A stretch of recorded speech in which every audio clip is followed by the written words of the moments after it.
নমস্কার বন্ধুরা, আমার চ্যানেলে আপনাকে স্বাগত জানাই। আমি আকন্দা ফুল নিয়ে বসে গেছি মালা গাঁথার জন্য, কারণ আজকে হচ্ছে শিবরাত্রি। আর এই শিবরাত্রিতে আকন্দা ফুল কিন্তু খুব জরুরি। শুধু আকন্দা ফুলই নয়, এর সাথে অনেক কিছু লাগে। তো সেগুলো এক এক করে দেখাবো। চলুন আগে মালাটা গেঁথে নিই। তো ফুলটাকে ছাড়িয়ে নিয়েছি, তার পিছনে যে ডান্ডিগুলো থাকে সেটা দেখতে কিন্তু অসাধারণ ছিল, তাই এটাকে একগোছা করে ফুলের মতো করে নিলাম। দেখতে দেখুন কত সুন্দর লাগছে। চলুন মালাটা এবার গেঁথে নেওয়া যাক।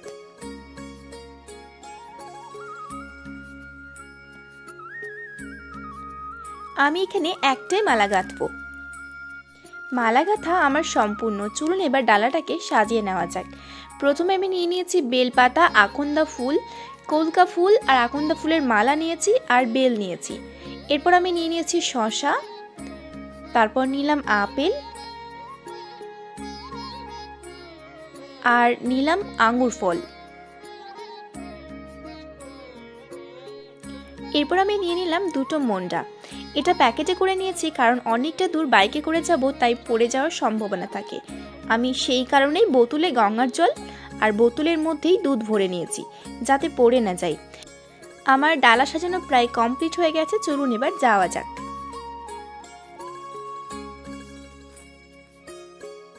আমরা কঙ্কালীতলা পৌঁছে গেছি, আর এখানে প্রচণ্ড ভিড়।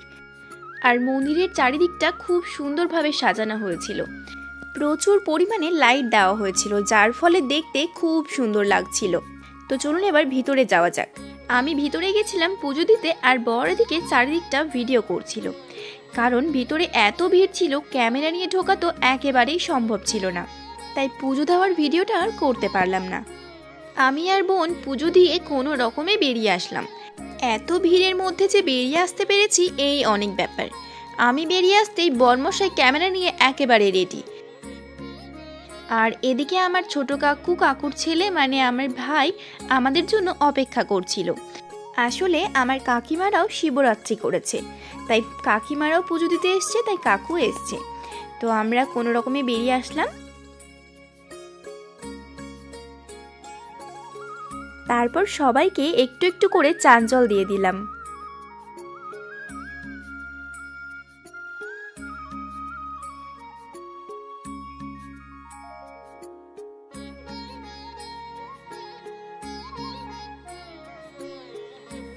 আর এদিকে ভাই আমার সোনামাকে চান জল খাইয়ে দিচ্ছে। তারপর একটা দিদি, দাদা আর ভাইপোর সাথে দেখা হয়েছে, তাই ওর সাথে একটু গল্প করছিলাম।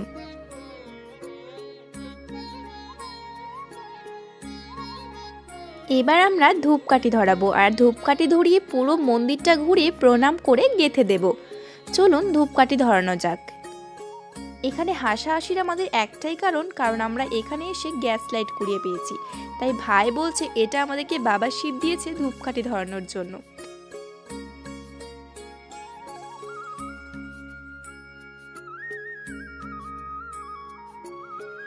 পুরো মন্দিরটা ঘুরে এসে আমরা এবার ধূপকাঠিগুলো গেঁথে দেব। চলুন ধূপকাঠি গাঁথা হয়ে গেছে, এবার প্রণাম করা যাক।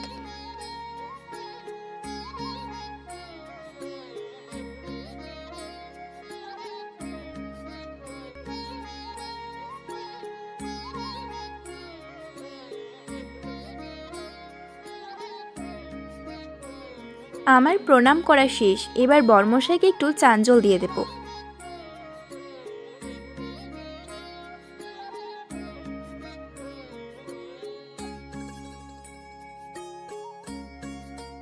এবার আমার উপোস ভাঙার পালা, তাই ও আমাকে একটু চান জল দিচ্ছে, যাতে আমি উপোস ভাঙতে পারি। শুধু চান জল নয়, চান জল নেওয়ার পর আমরা সবাই প্রসাদও নিয়েছি। আর এদিকে আমার পুচকুটা মন খারাপ করে দাঁড়িয়ে আছে, ওকে কেউ কোলে নিচ্ছে না। যাই হোক, এদিকে আমার বান্ধবীদের সাথে দেখা হয়ে গেছে, তাই দৌড়ে এসে ওদের সাথে খুব গল্প করতে শুরু করেছি। আর ওরাও আমার সাথে খুব গল্প করছে, কারণ অনেক দিন পর দেখা আমাদের। আর এদিকে ভাইকে সমস্ত গামলাগুলো ধরিয়ে দেওয়া হয়েছে, তাই রাগ করেছে। অনেকক্ষণ গল্প করার পর আমরা এবার ওখান থেকে চলে আসলাম। এই জায়গাটাই প্রোগ্রাম হচ্ছিল, মানে বাউল গান হচ্ছিল, আর আমরা ওখানে কিছুক্ষণ দাঁড়িয়েই বাউল গান শুনলাম।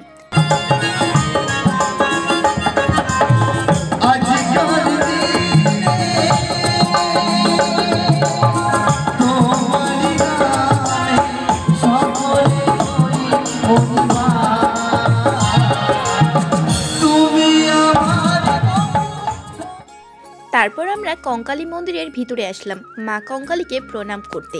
অনেক দিন হলো আসাও হয়নি, তাই শিবরাত্রির জন্য মা কঙ্কালীকেও একটু প্রণাম করে নেওয়া হলো। এদিকে আমি ঘন্টা বাজিয়ে নিলাম, আর আমার পুচু সোনাটাও নাকি ঘন্টা বাজাবে, তাই ওকে নিয়েও একটু ঘন্টা বাজালাম। তারপর আমরা মন্দিরে কিছুক্ষণ সময় কাটলাম দাঁড়িয়ে বসে। এরপর আমরা চলে গেলাম হচ্ছে কোপাই নদীতে, কারণ কিছু বাড়তি পুষ্পাঞ্জলি থেকে গেছিল, আর সেগুলো ফেলে দিয়ে হাত ধুয়ে আসার জন্যই গেছিলাম কোপাই নদীতে। তো সেগুলো ফেলে দিয়ে আমি এবার উঠে আসলাম।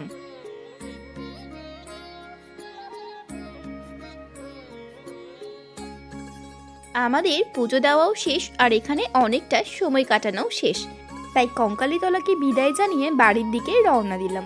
চলুন তাহলে এখনকার মতো বাই, দেখা হবে নেক্সট ভিডিওতে।